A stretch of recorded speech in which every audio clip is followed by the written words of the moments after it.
আমরা অভিযোগ করছি প্রথমত এসপি এনআইএর বিরুদ্ধে এবং তার মদতপুষ্ট যারা রয়েছে উপর থেকে নিচ অবধি, বিশেষ করে এনআইএর ডিরেক্টর। কারণ আমি এসপি মর্যাদা অফিসার, আমার মাথার উপরে একজন ডিরেক্টর জেনারেল রয়েছে, আমি তার অনুমতি ছাড়া একজন পলিটিক্যাল ফাংশনারির সাথে, বিশেষ করে যখন আদর্শ আচরণবিধি চলছে তখন মিটিং করতে বা বৈঠক করতে পারি না, তাও আমার নিজের বাড়িতে, দপ্তরে নয়। সুতরাং খালি এনআইএ এসপিকে ডেকে পাঠালে হবে না, লোক দেখানি তার বিরুদ্ধে একটা শোকজ জারি করব বা তাকে ডেকে একবার ধমকাবো বা চমকাবো। ওয়েস্ট বেঙ্গল ডিজির বিরুদ্ধে যখন আপনি অভিযোগ করেছেন তখন তো খালি একটা এসপিকে চেঞ্জ করে বসে যাননি, আপনি চেঞ্জ করেছেন যখন ডিজিকে চেঞ্জ করেছেন, তাও 48 ঘন্টায় দুবার। তাহলে এখানে এনআইএর ডিরেক্টর কেন চেঞ্জ হবে? এনআইএর ডিরেক্টরের দায়িত্ব তো এখন স্বরাষ্ট্র মন্ত্রকের নয়, স্বরাষ্ট্র মন্ত্রকও এখন নির্বাচন কমিশনের অধীনে, তা দায়িত্ব নির্বাচন কমিশনের। নির্বাচন কমিশন এই দায় এড়িয়ে যেতে পারে না, এটাই আমরা বলেছি।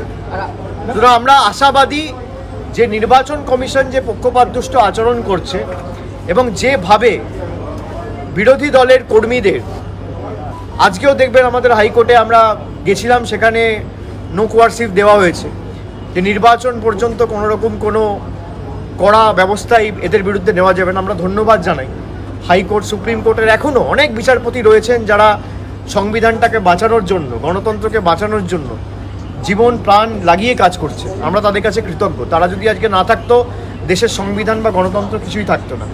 গণতন্ত্রের সবথেকে বড় উৎসব হচ্ছে নির্বাচন, এবং সেই নির্বাচনকে কেন্দ্র করে এই গণতন্ত্রের উৎসবে গণতন্ত্রকে হত্যা করাই হচ্ছে নির্বাচন কমিশনের একমাত্র কাজ এবং বিজেপির একমাত্র কাজ। এটা অত্যন্ত দুর্ভাগ্যজনক। যেখানে আপনি যারা ভোট দিতে যাবে বা যারা নির্বাচনের দায়িত্বে রয়েছে, বুথের সভাপতি, তাদেরকে নোটিশ পাঠিয়ে তাদেরকে জেরা করা, তাদেরকে অ্যারেস্ট করা, বাড়িতে গিয়ে মহিলাদের চুলের মুঠি ধরে ঘর থেকে বার করে দেওয়া, এমনকি দিল্লির বুকে নির্বাচন কমিশনের অফিস থেকে মহিলা সাংসদদের টেনে হিঁচড়ে তুলে পুলিশ ভ্যানে তোলা। আমি মনে করি এটা ভারতবর্ষের বুকে মানে মধ্যযুগীয় বর্বরতাকেও হার মানাবে। এটা একটা কলঙ্কিত অধ্যায় হয়ে আগামী দিন থাকবে।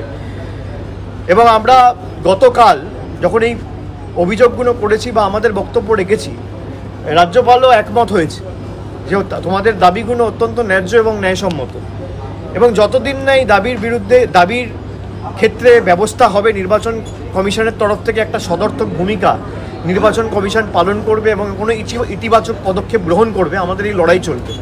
আমরা পরবর্তীকালে আগামীকাল বা আজ যখনই আমাদের রাজ্যপাল সময় দেবেন বা রাজভবনের তরফ থেকে আমরা সময় পাব, তারপর আমরা দেখা করে পরবর্তী আমাদের রাজনৈতিক কর্মসূচি ঘোষণा করব।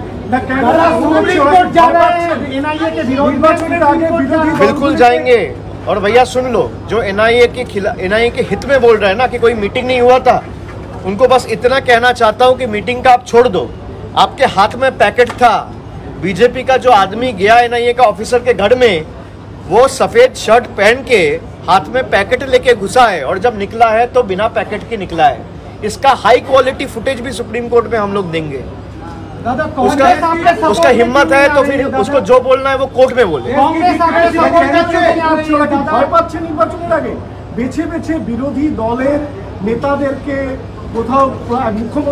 বিজেপি ভীত সন্ত্রস্ত, বিজেপি ভয় পাচ্ছে, বিজেপি মানুষের উপর আস্থা রাখতে পারছে না, বিজেপি মানুষকে ভয় পাচ্ছে বলেই এই কাজগুলো করছে। গণতন্ত্রের উৎসবে আপনি গণতন্ত্রকে কেন হত্যা করবেন? নির্বাচন কি গণতন্ত্রের সবথেকে বড় উৎসব, সেই উৎসবে আপনি মানুষ যাতে তার গণতান্ত্রিক অধিকার প্রয়োগ না করতে পারে তার জন্য সব ব্যবস্থা করছে। আপনি বেছে বেছে রাজনৈতিক প্রতিপক্ষদের চিহ্নিত করে তাদের দলের প্রার্থীদের হেনস্থা করা, তাদের অঞ্চল সভাপতি, এমনকি দেশের সিটিং চিফ মিনিস্টার খালি আপনার কাছে বশ্যতা স্বীকার করেনি বলে আপনি অ্যারেস্ট করেছেন। আমি যে বললাম কালকে দুটো হিমন্তের কথা, আমি আরেকবার আপনাদের বলবো যে আমাদের দেশের প্রত্যেক নাগরিকের উচিত যে ক্লাসিক এক্সাম্পল হিসেবে দুটো হিমন্তর স্টোরি বা গল্প একবার নিজের চোখে দেখা বা বোঝার। আমি দুটো হিমন্ত বলতে কাকে বোঝাচ্ছি, এক হচ্ছে হেমন্ত সোরেন যিনি ঝাড়খণ্ডের চিফ মিনিস্টার, আর আরেকটা হচ্ছে হিমন্ত বিশ্ব শর্মা যিনি বর্তমানে আসামের চিফ মিনিস্টার। একটা হিমন্ত বিজেপির কাছে বশ্যতা স্বীকার করেছে, সারদার নাম ছিল, ইডি সিবিআই গ্রেফতার তো দূরের কথা, একদিন ডাকে পর্যন্ত নেই। আর একটা হিমন্ত সোরেন বিজেপির কাছে বশ্যতা স্বীকার করেনি, আত্মসমর্পণ করেনি, মেরুদণ্ড বিক্রি করেনি, আর স্বৈরাচারীদের কাছে মাথা নত করেনি। নির্বাচনের 2 মাস আগে ইডি সিবিআই গিয়ে ঘর থেকে তুলে এনে সিটিং চিফ মিনিস্টারকে জেলে ঢুকেছে। দেশের মানুষের বিচার করবে। যারা ভাবে যে গণতন্ত্রে মানুষের অধিকারকে প্রাথমিকতা বা গুরুত্ব না দিয়ে যে আমরাই সর্বে সর্বা, আমরা যা করব তাই হবে, করব আমি চাইবো যা চাই জগৎটা। সব উৎসবে, সব পার্বণে, সবার মনে, সবার প্রাণে Chowdhury gold and diamond, Uttarpara থানার বিপরীতে। তাকে আমি না চাই। এই যে একনায়কতন্ত্র, স্বৈরাচারিতা মানুষের বিরুদ্ধে জবাব দিয়েছে এবং 2021-এ বিজেপির যা পরিণতি বাংলায় হয়েছিল এর থেকে খারাপ পরিণতি আগামী 4ই জুন যখন ফল বাক্স খুলবে তখন দেখতে পাবে।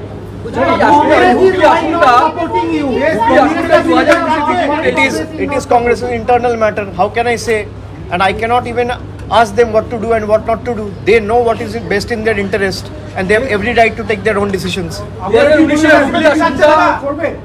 আপনার কি মনে হয় বিজেপি সর্বভারতীয় স্তরে 200 পার করবে? আপনি প্রশ্ন করছেন মানে আপনি নিজেই বিশ্বাস করছেন না যে বিজেপি 200 পার করবে না। তো 400 করতেন এতদিনে। বিজেপি তো সব জায়গায় বলছে আপ কি বার 400 পার, আপনি বলছেন 200 পার করবে। তার মানে আপনি নিজেরাই বিশ্বাস করছেন না যে বিজেপি নিজে তাদের কর্মীদের কাছে যে টার্গেটটা সেট করেছে সেটাও একটা জুমলা। বিজেপি 200 পার করবে কি করবে না তো মানুষ ঠিক করবে। আর মানুষের উপর এরা আস্থা রাখতে পারছে না বলেই এই কাজগুলো করছে। ধরুন আমি একজনের সাথে লড়াই করব, নির্বাচনে লড়াই হবে, মানুষ এক পক্ষকে গ্রহণ করবে, এক পক্ষকে বর্জন করবে, তারপর ফল ঘোষণা হবে, বোঝা যাবে মানুষ কার সাথে রয়েছে, কাকে সমর্থন করবে। তার আগে আমি মাঠ ফাঁকা করে দেবো, মানুষকে আমি অপশান দেবো না। তার মানে কি? আপনি গণতন্ত্র ধ্বংস করতে চাইছেন। আপনি লেভেল প্লেয়িং ফিল্ড, আপনি চান না নিরপেক্ষ, অবাধ, শান্তিপূর্ণ, গণতান্ত্রিকভাবে নির্বাচন হোক। আপনি সিটিং চিফ মিনিস্টারদের জেলে তুলে দিচ্ছেন। আপনি বলুন না, এসপি এনআইএর সাথে বৈঠক হওয়ার পর তৃণমূলের অঞ্চল সভাপতিদের বাড়িতে এনআইএ যাচ্ছে, আগে যাচ্ছে না কেন? আপনি রেড করুন, আমাদের কোনো অসুবিধা নেই। ভারতবর্ষের প্রধানমন্ত্রী বলছে ভ্রষ্টাচারিयों के खिलाफ मेरा लड़ाई है। আপনি শুরু করুন হিমন্ত বিশ্ব শর্মা, অজিত পাওয়ার আর শুভেন্দু অধিকারীকে দিয়ে। এই 3 জনকে মিলিয়ে কেলেঙ্কারির পরিমাণ প্রায় 1.5 থেকে 2 লক্ষ কোটি। আর আপনি ভ্রষ্টাচারের বিরুদ্ধে লড়বেন? এটা বিশ্বাসযোগ্য হতে পারে? এটা কোনোদিন বিশ্বাসযোগ্য হতে পারে না। আপনি লড়ুন না, আপনি পিক অ্যান্ড চুজ করছেন। আপনার কাছে যে বশ্যতা স্বীকার করে মাথা নত করছে, বিক্রি করছে, তাকে আপনি ধোয়া তুলসী পাতা বানিয়ে দিচ্ছেন। আর যারা মাথা উঁচু করে লড়াই করছে তাদেরকে ইডি সিবিআই দেখিয়ে দেখি। এখনও বিচার ব্যবস্থা রয়েছে বলে আমি বললাম না, দেশটা বেঁচে রয়েছে।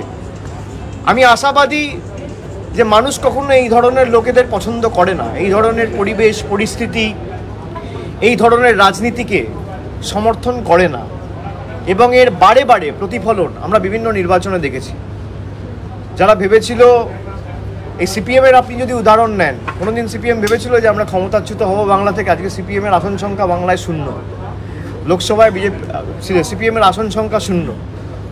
আপনি দেখবেন এই বিজেপির কি পরিণতি হয়, তখন বাঁচানোর লোক থাকবে না। বিজেপির ছোট বড় মাঝারি সব নেতারাই বাংলায় 35টা আসন ঠিক করছে। কিসের ভিত্তিতে এই আসনটা ঠিক করছে তারাই বলতে পারবে। আপনি আমাকে প্রশ্ন করছেন কিসের ভিত্তিতে বিজেপি ঠিক করছে? বিজেপি বলছে, বিজেপি উত্তর দিতে পারবে। সব জায়গায় তারা দাবি করতেই, তার দাবি 35-এ 42 করুক, 50 করুক। তারা দাবি করেছিল 200 আসন পাবো 2021-এ। আপনি পাল্টা জিজ্ঞেস করেছেন তাদেরকে যে আপনি দাবি করেছিলেন 200 আর পেয়েছেন 70, কিসের ভিত্তিতে দাবি করেছিলেন? করুন, আমি তো আপনার সামনে দাঁড়িয়ে উত্তর দিচ্ছি। বিজেপির অমিত শাহ এলে আপনি জিজ্ঞেস করুন যে আপনি দাবি করেছিলেন 200 আর পেয়েছেন 70, কি হলো, কিসের ভিত্তিতে আপনি দাবি করেছিলেন? আপনার প্রশ্নের উত্তর আবার আমি দেবো, কিন্তু আপনি অমিত শাহকে প্রশ্ন তো করুন।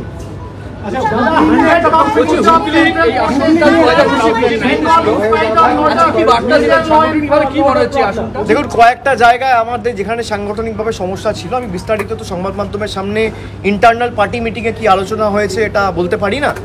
তবে তৃণমূল মমতা বন্দ্যোপাধ্যায়ের নেতৃত্বে এবং বিশেষ করে হুগলি লোকসভা কেন্দ্রে ঐক্যবদ্ধ, এবং আমরা সর্বোচ্চ ব্যবধানে এই জেলার মধ্যে হুগলি লোকসভা আসন জিতব। যিনি লোকসভা ভোটে 2019 সালে নরেন্দ্র মোদীর নাম করে জিতেছিলেন আর আজকে দিনের স্বপ্ন দেখিয়েছিলেন, আমি নাম করব না, আমি তাকে খালি বলবো যে আপনার প্রাক্তন সাংসদের প্যাডটা খালি ছাপিয়ে রাখুন, সময়ের অপেক্ষা।